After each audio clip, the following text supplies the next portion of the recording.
Hello friends, Radhe Radhe, नमस्कार। तो कैसे हैं आप? उम्मीद करती हूँ आप सब स्वस्थ होंगे और मस्त होंगे और बहुत ही अच्छे होंगे। तो फ्रेंड्स, स्वागत है आपका मेरे एक नए ब्लॉग में। और ये ब्लॉग की शुरुआत करते हैं हम फ्रिज की सफाई के साथ। यहाँ हमारा फ्रिज ख़राब हो गया था कल शाम को, जैसे कि मैंने कल ब्लॉग में बताया था आपको। तो पता नहीं क्या हुआ था, अपने आप ही चलता हुआ और कूलिंग बंद कर दी थी उसने। वैसे तो सारे काम हो रहे, पर कूलिंग नहीं कर रहा। हो सकता है गैस ख़त्म हो गई हो उसमें। और फ़ोन भी किया था मैकेनिक को, तो वो बिजी था। 3-4 दिन बोला कि 3-4 दिन में बिजी हूँ। देखो, बोल तो आज गिरा था, इसीलिए हमने सफाई कर दी थी फ्रिज की कि अगर आएंगे तो फिर साफ़ कर दें इसको। ठीक करके एकदम से फिर सामान लग जाएगा। गंदा भी हो रहा था ये, सर्दी की वजह से साफ़ नहीं किया था। तो आपको तो पता ही है, गांव है, दूध दही मठा रखते हैं फ्रिज में, तो सफ़ेद सफ़ेद सा जम ही जाता है उसमें। कितना भी बच के कर लो फिर भी हमसे ना तो बच्चे से तो थोड़ा बहुत तो फैल ही जाता है। तो जम गया था वही।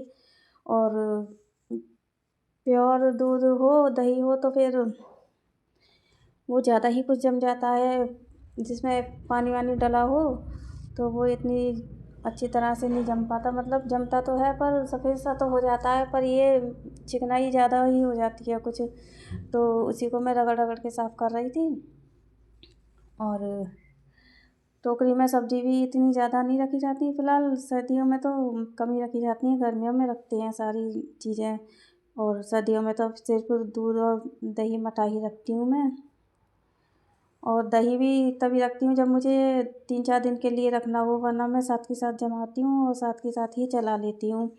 सिर्फ मठा रखती हूँ क्योंकि बाहर रखने से खट्टा हो जाता है वो।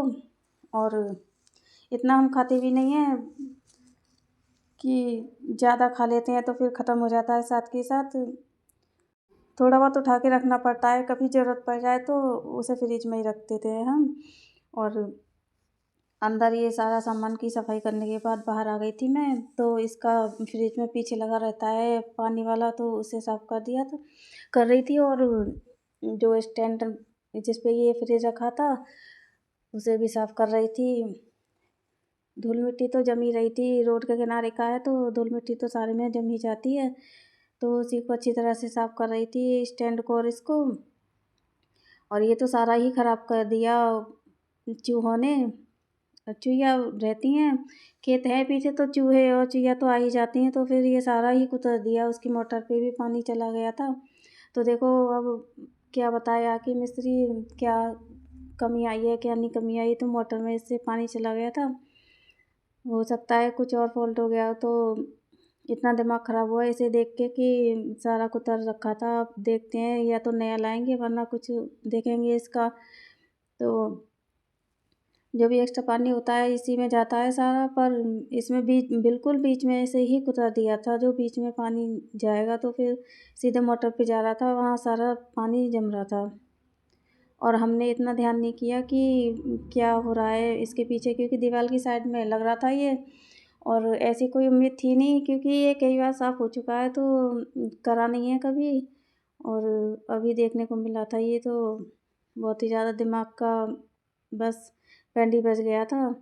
और वैसे तो ऐसी कोई बात थी नहीं, बस यही कुतर रखा था तो पानी जा रहा था, इसी वजह से दिमाग ख़राब था कि पता नहीं मिस्त्री आके क्या बता दे।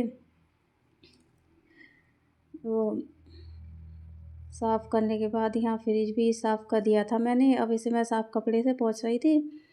और धुल तो दिया था मैंने पहले ही, अब सूती कपड़ा था तो उसी से पोंछ रही थी सारा पानी पोंछ के।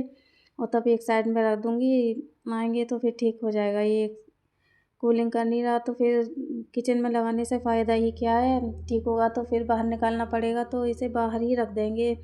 जब ठीक होगा तब अंदर चला जाएगा। और लगे पड़े थे आज, तो अभी चाय नाश्ता कुछ भी नहीं हुआ था हमारा। और टाइम तो 11:30 बज रहे थे इस टाइम, जिस टाइम मैं ये साफ़ कर रही थी। और चाय नाश्ता होता भी क्या, बस ये अपना कर रहे थे, मैं अपना कर रही थी। टाइम था नहीं, तो इन्होंने कहा कि चलो नहाने के बाद ही चाय नाश्ता करेंगे आज, अभी रहने दो, अभी ना बनाओ। तो फिर मैंने सोचा कि फ्रिज ही साफ़ कर लूँ। फ्रिज में भी काफ़ी ही टाइम लग जाता है, कम से कम 1-2 घंटे तो लग ही गए थे मुझे, क्योंकि सामान निकाला था, फिर इसका सामान सारा साफ़ किया था। फिर फ्रिज का स्टैंड वग़ैरह, फ्रिज बहुत ही ज़्यादा टाइम हो गया था। लगे रहो तो टाइम की पता नहीं चलती कि कितना हो गया, और बाद में देखो घड़ी की तरफ तो पता चलता है कि बताओ इतना टाइम हो गया ये साफ़ करने में। तो यहाँ आ चुकी थी मैं साफ़ करने के बाद। ये बोले कि जब बना दे, तो जवे ही बना रही थी मैं इनके लिए ही जवे बनाए थे मैंने। और अपने लिए खाना के लिए तो मैं रोटियां ही सेकूँगी, क्योंकि आलू की पिट्ठी रखी थी कल की, तो उसी के पराठे सेक लूँगी मैं, और खाना के लिए रोटियां सेक दूँगी, क्योंकि कल उसके लिए पराठे सेक के रखे थे तो उसने खाए नहीं थे, बोला कि रोटियां ही सेक देती। इसीलिए देखूँगी अभी फ़िलहाल तो इन्हीं के लिए जवे बना देती हूँ, और चाय बना दूँगी। आटा को तो मैंने करके रख दिया था, साथ के साथ पहले ही टाइम लगा था, तभी थोड़ा-सा तो हुआ था। 4-6 रोटी का तो वही करके रख दिया था। अब जब ये बन जाएँगे तो फिर इसे उतार के रोटियाँ भी सेक लूँगी, क्योंकि टाइम बहुत हो चुका था। 12 ही बज गए थे बनाते-बनाते, और इन्हें जाना भी था 12:30 बजे, तो लगी हुई थी मैं जल्दी से कि इतना टाइम भी नहीं लगता जब हमें, जल्दी ही बन जाते हैं ये। तो इसीलिए सोचा कि थोड़ी देर में तो बन ही जाएँगे, और पहले बना के रखती तो फ़ायदा भी कुछ भी नहीं था कि ठंडे हो जाते, फिर खाते तो थे नहीं ये। और अब जब ये बनाने के बाद यहाँ एक तरफ गैस पे मैंने चाय रख दी थी, दूसरे पे रोटियाँ सेक रही थी। ये जवे की कढ़ाई एक तरफ रख दी थी, क्योंकि ऐसा ही है, गरम-गरम इन्हें निकाल लेते हैं ना हाथ के हाथ, तो फिर इनमें से पानी सा रहता है, और ज़रा सा ढक के छोड़ दो तो फिर अच्छे एकदम खिले-खिले बनते हैं ये। तो मैंने एक तरफ कढ़ाई रख दी थी, जब तक मेरी चाय बनेगी, रोटियाँ सेकेंगी, तब तक ये जब ये मेरे पच के तैयार हो जाएँगे, फिर मैं भोग लगाने के बाद फिर इन्हें दे दूँगी, और या मैं रोटियाँ सेक देती हूँ खाना के लिए। अपने लिए भी सेक लूँगी मैं आलू की पिट्ठी का, देखूँगी पराठे सेकूँ या रोटी सेकूँ। तो दोनों गैसों पे मेरी चल रही थी काम। एक साइड में चाय बन रही थी, दूसरी साइड में खाना बन रहा था, और बहुत ज़्यादा टाइम हो चुका था। अभी तक ना मेरी कोई जो बनाई थी मैंने वीडियो, ना वो वीडियो मेरी एडिट हुई, ना अपलोड हुई। अपलोड तो दूर की बात है, एडिट भी नहीं हुई है अभी तक। पता नहीं क्या होगा, आज पूरे दिन तो बिल्कुल भी टाइम नहीं लगेगा, क्योंकि एडिट करने में काफ़ी टाइम लग जाता है। एडिट करो फिर रिकॉर्ड करो तो बहुत टाइम लग जाता है।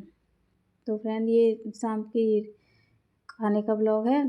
शाम को मैंने गाय का दूध निकाल के उबलने के लिए रख दिया था, तो एक लोटे में फिर मैं चाय के लिए निकाल देती हूँ, और फिर दोबारा से दही जमाने के लिए अलग से उबाल के रख देती हूँ, क्योंकि चाय के लिए में तो थोड़ा बहुत पानी चल जाता है, पर जो दही जमाती हूँ उसके लिए फिर मैं ज़रा सा पानी नहीं डालती, सिर्फ बाल्टी को धो के थोड़ा बहुत ही डाल देती हूँ, वरना मैं इसमें डालती नहीं हूँ, क्योंकि गाय के दूध का तो पानी वो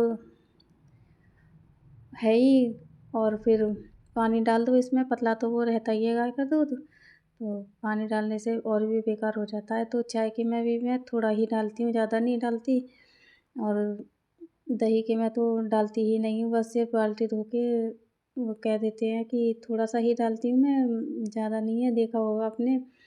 तो उबल रहा था मेरा, साथ के साथ दूध उबल रहा था, और एक साइड में मैं रोटियाँ सेक रही थी, खाना भी साथ के साथ ही खा रहा था। तो शाम तो हो गई थी, सारा काम गाय का तो निमट चुका था। करीब, हाँ, ज़्यादा नहीं, 6 ही बज रहे थे। 6 बजे अंधेरा हो जाता है, तो 6 बजे मैं खाना बना लेती हूँ। 6 बजे खाना बनाने के बाद फिर खाती हूँ, बर्तन साफ़ करती हूँ, किचन साफ़ करती हूँ, 7 बज जाते हैं। उसके बाद फिर गाय वाय का देखती हूँ, और यहाँ बज चुके हैं 12:30 रात के। दूसरा दिन लग चुका है, और ये अभी आए थे 12 बजे। फिर इन्होंने गाय के यहाँ गोबर पड़ा था, ये साफ़ किया था, और सारा ये साफ़ करके आग जलाई थी। वैसे तो मैं आग रोज़ जला ही देती हूँ, पर आज मैं जला नहीं पाई थी, तो इन्होंने ही आके जलाई थी। मैं इसलिए जला देती हूँ क्योंकि ठंड में आएँगे तो हाथ ताप लेंगे, क्योंकि हाथ बहुत ठंडे हो जाते हैं, कोहरा पड़ता है बहुत ज़्यादा। तो अब ये खाना खाने बैठे हैं। और ये साथ के साथ गाय बछिया को भी डाल रहे थे और साथ के साथ खा भी रहे थे आग के पास बैठ के। तो फ्रेंड्स, आज का ब्लॉग हम यहीं समाप्त करते हैं। कल फिर मिलते हैं एक नए ब्लॉग के साथ। अगर पसंद आया हो तो लाइक शेयर सब्सक्राइब कीजिएगा। इसी के साथ राधे राधे, जय श्री कृष्ण।